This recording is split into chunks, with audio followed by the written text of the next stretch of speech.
oto kubel waaye nag mu ne la bàyyi sa doom bi rek noonu ku mën na nga def Sonko sa baay ñu noonu borom Dakar ñëw na borom Sénégal borom àdduna bi noonu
Barth moo leen tooñ de bu leen fàtte ne Barth moo leen tooñ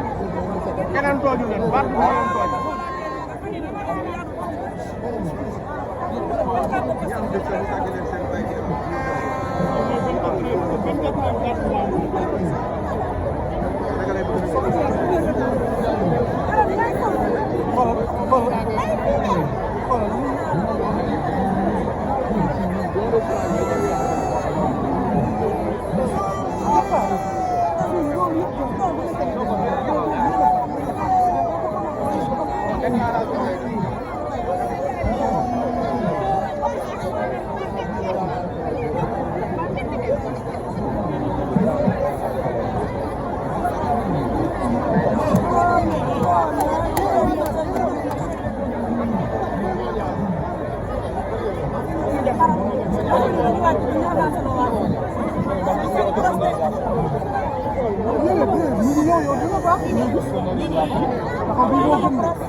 waaw mais gis ngeen ko rek noonu la ñun ñu ko toppoon national ñamal la rek fu nekk ko fi mënul ñëw fépp ñu ngi def le maximum bi il est fatigué kii dafa sonn ngor rek ko fi téye c'est ça loo wax xam na man dama ko topp national mais gan gi dafa sonn day